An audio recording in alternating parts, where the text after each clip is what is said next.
Did you know that 58% of employees would rather trust a stranger than their own boss?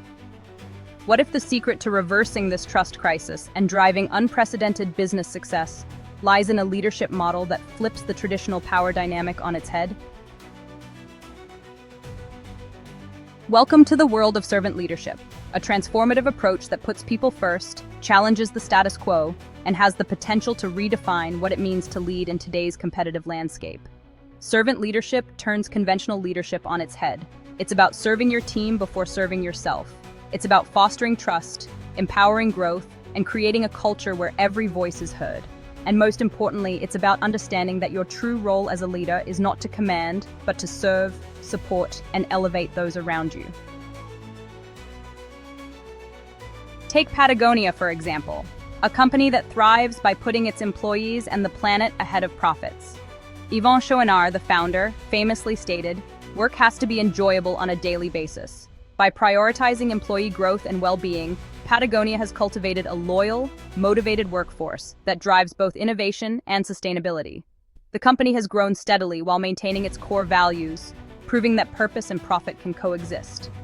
Consider WD-40, led by CEO Gary Ridge, who focuses on creating a learning culture where employees feel safe to innovate without fear of failure. Ridge says, "A leader must always be serving others, and that's how you build a culture of engagement." Under his leadership, WD-40 has achieved a staggering 93% employee engagement rate and 20% annual revenue growth from 2008 to 2020. And then there's Southwest Airlines, which has redefined customer service by first serving its employees. Herb Kelleher, the co-founder, believed, "The business of business is people. Yesterday, today, and forever."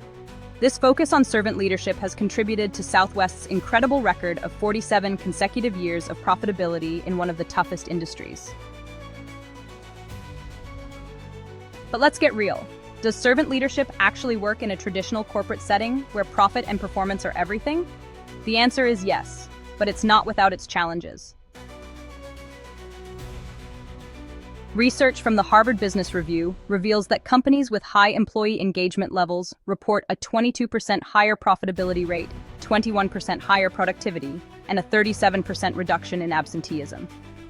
Deloitte's 2023 Global Human Capital Trends report found that 94% of executives and 88% of employees believe that a distinctly human approach to leadership, like servant leadership, drives better business outcomes.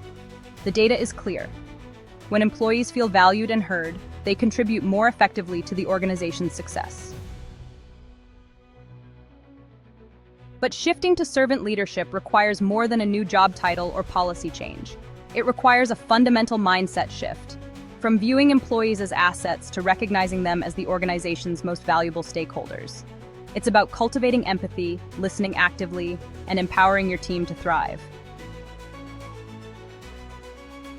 Brené Brown, a thought leader in leadership and vulnerability, says, "Vulnerability is not winning or losing, it's having the courage to show up when you can't control the outcome." For servant leaders, being vulnerable means acknowledging they don't have all the answers and being open to learning from their teams. Mahatma Gandhi, one of history's most profound servant leaders, believed, "The best way to find yourself is to lose yourself in the service of others." Gandhi's leadership, centered on serving his people, was instrumental in India's fight for independence.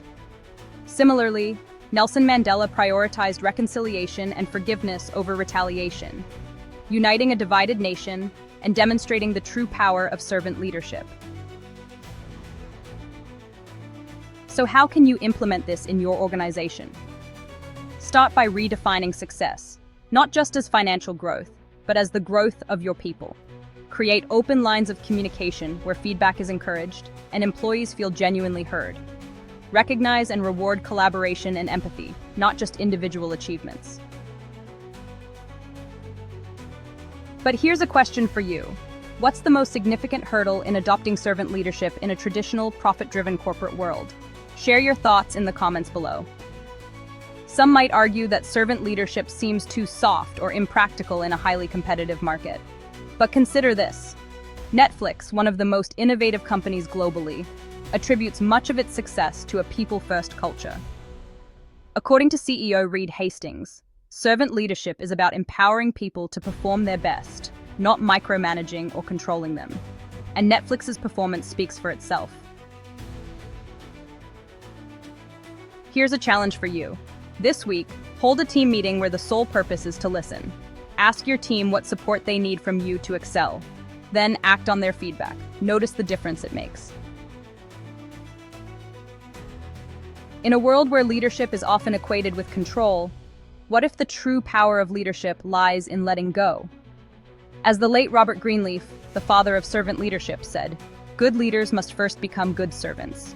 Will you be the leader who dares to put people first and redefine success? Thank you for joining us on this journey. Remember to like, subscribe, and share your thoughts below, because great leadership is a conversation that starts with you.